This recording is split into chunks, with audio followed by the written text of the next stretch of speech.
ವಿದ್ಯಾ, ಇವತ್ ನನ್ ತವ್ರ ಮನೆ ಹುಡ್ಗೋರ ಜೊತೆಗೆ ನನ್ ಸೀಮಂತ ಆಗಿದ್ದು ಸ್ಯಾನೆ ಖುಷಿ ಆಯ್ತದೆ.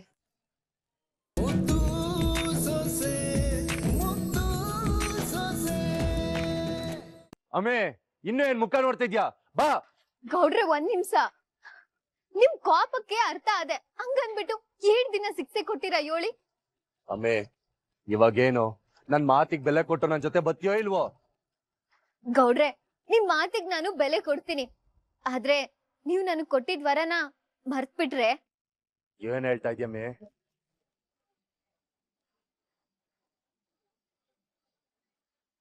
ಹೌದು ಗೌಡ್ರೆ, ನೀವ್ ನನಗೆ ಒಂದ್ ವರ ಕೊಟ್ಟಿದ್ರಿ, ಅದನ್ನ ನಡ್ಸ್ಕೊಡಿ ಅಂತ ಕೇಳ್ತಾ ಇದ್ದೀನಿ. ಅವರು ತವ್ರ ಮನೆ ಕಡೆಯಿಂದ ಸೀಮಂತ ಆಗ್ಬೇಕು ಅಂತ ಆಸೆ ಪಟ್ಟವ್ರೆ. ಅದಕ್ಕೆಯ ಅದ್ನ ಮಾಡ್ಬಿಟ್ ಬರೋದಕ್ಕೆ ನನಗೊಂದು ಅವಕಾಶ ಕೊಡಿ.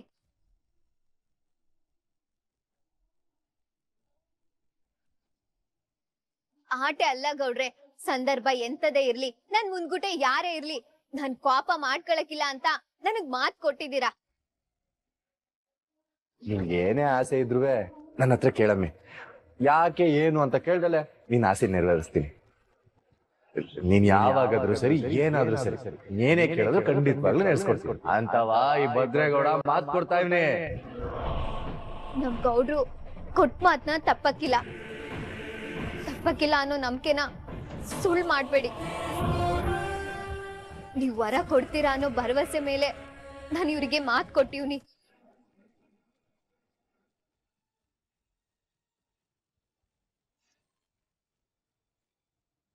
ನೋಡಮ್ಮೆ, ನಿಂಗ್ ವರದ ರೂಪದಲ್ಲಿ ಮಾತ್ ಕೊಟ್ಟಿವ್ನಿ ಅನ್ನೋ ಒಂದೇ ಒಂದ್ ಕಾರಣಕ್ಕೆಯ ಬತ್ತಾ ಇವ್ನಿ ಆಟಯ.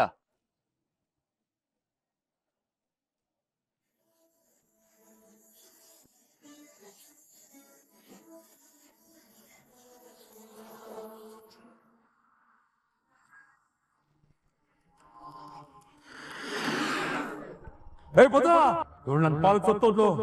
ಇವಳು ಮಗ ನೋಡೋದಕ್ಕೂ ನಂಗೆ ಇಷ್ಟ ಆಗಿಲ್ಲ.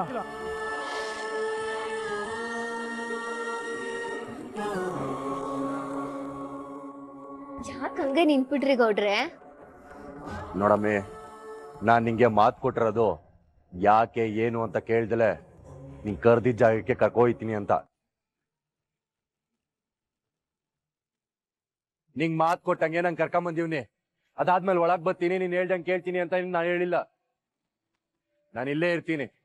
ಭದ್ರ, ಇಲ್ಲಿ ಗಂಟ ಬಂದು ಒಳ್ಳಿಗ್ ಬರಿಕಿಲ್ಲ ಅಂದ್ರೆ ಹೆಂಗೆ? ನೋಡಮ್ಮೆ, ನಾನು ಇಲ್ಲಿ ಗಂಟ ಬಂದಿವ್ನಿ ಅಂದ್ರೆ ಅದು ನಿನ್ಗೋಸ್ಕರ ಮಾತ್ರ.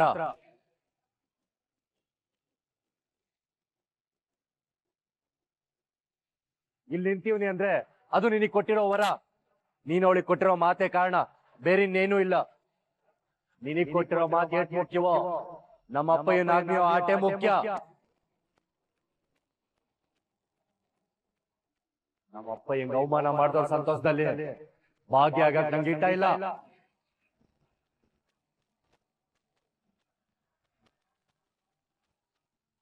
ಆದ್ರೆ ನೀನ್ ಏನ್ ಮಾಡ್ಬೇಕು ಅನ್ಕೊಂಡಿದ್ಯೋ ಅದನ್ನ ಮಾಡ್ಬಿಟ್ಟು ಬಾ.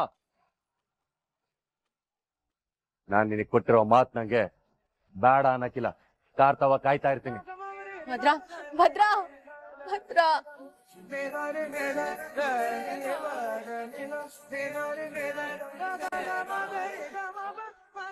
ಭವಾನಿ, ನೀನ್ ಅಲ್ಬೇಡ, ಸಮಾಧಾನ ಮಾಡ್ಕೊ. ಅವ್ರಿಗೆ ನಮ್ಮ ಮೇಲಿರೋ ಕೋಪ ಇನ್ನೂ ಹೋಗಿಲ್ಲ ಅಂತ ಕಾಣುತ್ತೆ. ತಮ್ಮ ಬಂದು ನೋಡಿ ತವರೇ ಬಂದ ಸಂತೋಷ ಆಯ್ತು. ಆದ್ರೆ ಅಟ್ಟಿ ಗಂಟ ಬಂದ್ಬಿಟ್ಟು ಹೊಳಿಗ್ ಬಂದೆ, ನನ್ನ ಆಸೆ ನಿರಾಸೆ ಮಾಡ್ಬಿಟ್ಟ. ಅಕ್ಕ, ಕಣ್ಣೀರ್ ಹಾಕೋ ಅಂತದ್ ಯೋನಾಗಿದೆ ಈಗ. ಯಾಕೆ? ನಾನ್ ನಿನ್ ತವ್ರ ಮನೆಯವಳು ಅಲ್ವೇ? ನಾನಿಲ್ ಬಂದಿರೋದು ಶಿವರಾಮೇಗೌಡ್ರು ಸೊಸೆ ಆಗಿ. ಅನ್ಮ್ಯಾಕೆ ನಿಮ್ ತವ್ರ ಮನೆಯವರು ಬಂದಂಗೆ ಅಲ್ವೇ?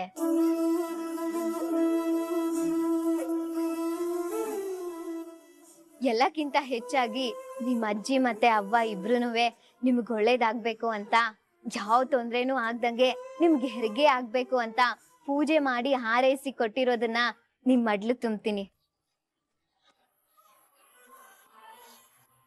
ಇದ್ರಕ್ಕಿಂತ ಆಶೀರ್ವಾದ ಇನ್ನೇನ್ ಬೇಕಕ್ಕ? ಆ ಮನೆ ಸೊಸೆ ಆಗಿ ನಾನೇ ಮುಂದೆ ನಿಂತು ನಿಮ್ ಸೀಮಂತನ ನಡೆಸ್ಕೊಡ್ತೀನಿ. ಬನ್ನಿ, ಈಗ್ಲಾದ್ರೂ ಖುಷಿಯಾಗಿರಿ ಅಕ್ಕ. ಇಲ್ಲ ಇಲ್ಲ, ನಾನು ಅಳಕಿಲ್ಲ. ನನ್ನ ಆಸೆ ಪೂರ್ತಿ ಆಯ್ತು. ನನ್ನ ತವ್ರ ಪ್ರೀತಿ ನನಗ್ ಸಿಕ್ತು. ತುಂಬಾ ಥ್ಯಾಂಕ್ಸ್ ವಿದ್ಯಾ.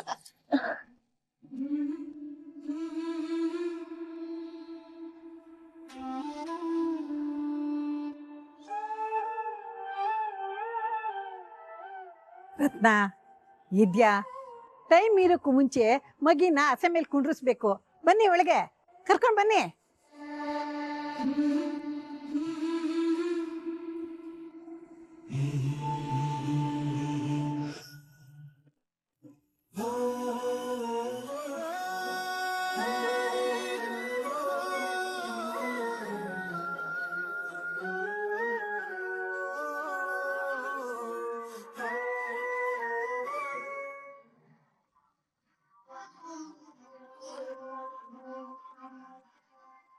ಒಂದ್ 5 ಜನ ಮುತ್ತೈದರು ಹೋಗಿ ಮಗಿನ ಕರ್ಕೊಂಡ್ಬಂದು ಕುಂಡ್ರಿಸಿ.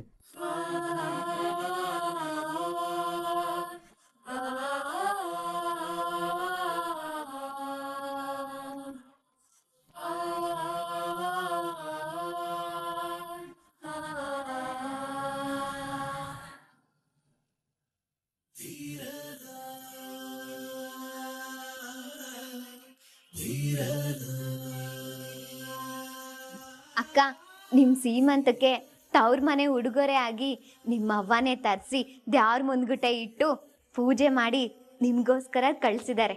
ತಕೊಳ್ಳಿ.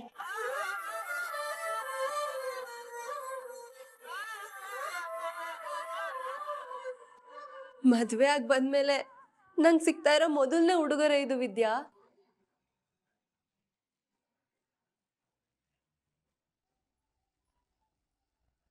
ವಿದ್ಯಾ, ಇವತ್ ನನ್ ತವ್ರ ಮನೆ ಉಡುಗೊರೆ ಜೊತೆಗೆ ನನ್ ಸೀಮಂತ ಆಗಿದ್ದು ಸ್ಯಾನೆ ಖುಷಿ ಆಯ್ತದೆ. ಇವತ್ ನನ್ ಮನ್ಸಿಗೆ ಸಮಾಧಾನ ಆಗದೆ ಅಂದ್ರೆ ಅದಕ್ ನೀನೇ ಕಾರಣ.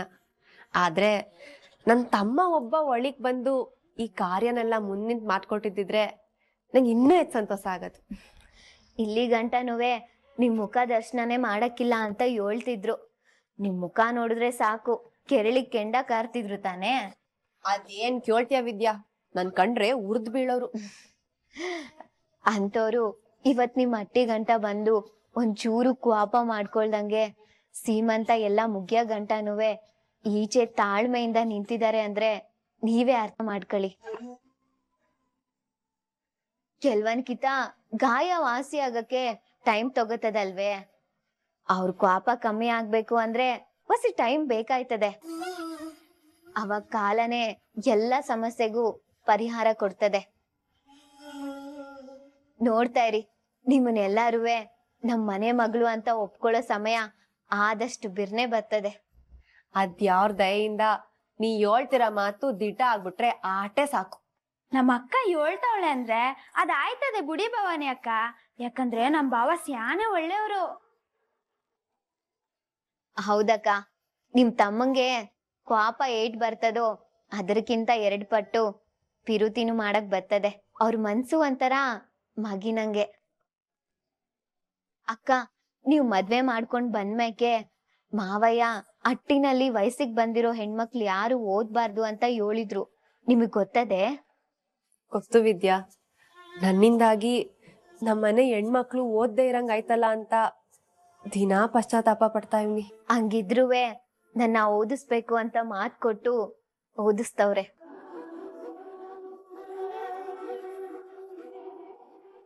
ಏನ್ ಹೇಳ್ತಾ ಇದ್ಯಾ ವಿದ್ಯಾ?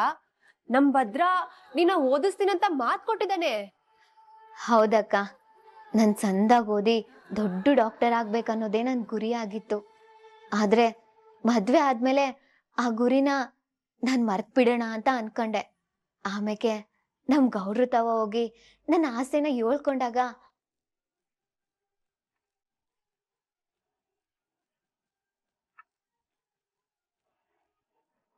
ವಿದ್ಯಾ, ನನ್ ತಮ್ಮ ಅಪ್ಪಯ್ಯನ್ ಮಾತ್ ಈಟೆಲ್ಲ ಮಾಡೋನೆ ಅಂತ ನಂಗ್ ನಂಬಕೆ ಆಯ್ತಾ ಇಲ್ಲ. ಹೆಂಗೋ ಅವನಾರು ನಿನ್ನ ಆಸೆಗೆ ಒತ್ತಾಸೆಯಾಗಿ ನಿಂತವನೇ ಅಲ್ವೇ. ನೀನ್ ನಿನ್ ಗುರಿ ಮುಟ್ಟಿದ್ರೆ ಆಟೆ ಸಾಕು. ನೀನು ನಿನ್ ಗುರಿನ ಹೆಂಗಾದ್ರೂ ಮಾಡಿ ಸಾಧ್ಸು. ಸಾಧಿಸ್ತೀನಿ ಅದ್ಗೆ. ನನಗೆ ಏಟ್ ಕಷ್ಟ ಆದ್ರೂ ಪರವಾಗಿಲ್ಲ. ಇವಾಗ ಬರೀ ಅದು ನನ್ನ ಕನ್ಸು ಮಾತ್ರ ಅಲ್ಲ, ನಮ್ ಗೌಡ್ರು ಕನ್ಸುನುವೆ. ಈಗದು ನನ್ ಗುರಿಕ್ಕಿಂತನೂ ನಮ್ ಗೌಡ್ರು ಕನ್ಸು. ನನ್ಸ್ ಮಾಡೇ ಮಾಡ್ತೀನಿ. ವಿದ್ಯಾ, ನಿಂಗ್ ಮೆಡಿಕಲ್ ಸೀಟ್ ಸಿಗ್ಬೇಕು ಅಂದ್ರೆ ಎಂಟ್ರೆನ್ಸ್ ಎಕ್ಸಾಮ್ ಅಲ್ಲಿ ಒಳ್ಳೆ ಮಾರ್ಕ್ಸ್ ತೆಗಿಬೇಕು. ಅದಕ್ಕೆ ನಿಂಗ್ ಕೋಚಿಂಗ್ ಸೇರ್ಕೊಂಡ್ರೆ ಒಳ್ಳೇದಾಯ್ತದೆ. ಕೋಚಿಂಗಾ? ಹ್ಞೂ ವಿದ್ಯಾ, ಕೋಚಿಂಗ್ ಹೋದ್ರೆ ಎಂಟ್ರೆನ್ಸ್ ಎಕ್ಸಾಮು ಈಸಿ ಆಯ್ತದೆ. ನಾನು ಮತ್ತೆ ನಮ್ಮ ಮನೆಯವರು ಅಂತದ್ದೇ ಕೋಚಿಂಗ್ ಸೆಂಟರ್ ಅಲ್ಲಿ ವರ್ಕ್ ಮಾಡ್ತಾ ಇರೋದು. ನೀನ್ ನಮ್ ಕೋಚಿಂಗ್ ಸೆಂಟರ್ಗೆ ಬಂದ್ಬಿಡು. ಅಕ್ಕ, ನೀವ್ ಹೇಳ್ತಾ ಇರೋದೇನೋ ಸರಿ, ಆದ್ರೆ ಇದೆಲ್ಲ ಆದತೆ.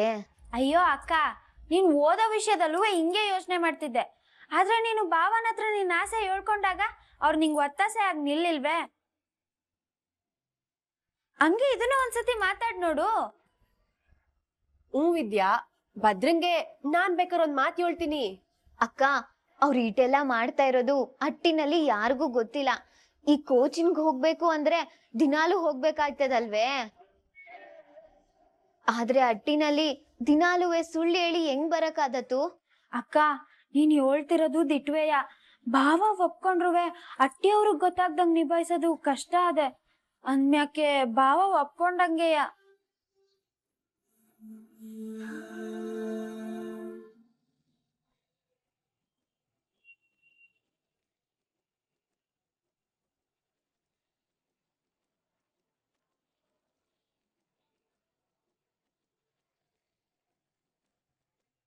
ವಿದ್ಯಾ, ಇವತ್ ನೀನ್ ಮಾಡಿರೋದ್ನ ನನ್ ಜೀವ ಇರೋ ಗಂಟ ಮರೆಯಕ್ಕಿಲ್ಲ. ಅಕ್ಕ, ಯಾಕೆ ಇದ್ ದೊಡ್ಡ ಮಾತಾಡ್ತೀರಾ? ಇದೆಲ್ಲ ನಮ್ ಮನೆ ಮಗ್ಳಿಗ್ ಮಾಡ್ಬೇಕಾಗಿರೋ ಕರ್ತವ್ಯ ಅಲ್ವೇ? ಅಕ್ಕ, ನೀವ್ ಬ್ಯಾರೆ ಎಲ್ಲ ಚಿಂತೆ ಬಿಟ್ಟು ನಿಮ್ ಆರೋಗ್ಯದ ಕಡೆ ಗಮನ ಕೊಡಿ, ಆಯ್ತೆ? ಆಮೇ ನಿಮ್ ಮುಗ್ದಿದ್ರೆ ಹೊಡುವ. ಸರಿ ಅಕ್ಕ. ಅವ್ವ, ಅಜ್ಜಿ, ಸರು, ಅಪ್ಪ, ಬರ್ತೀನಿ. ಹೋಗಡವ ಭದ್ರಾ.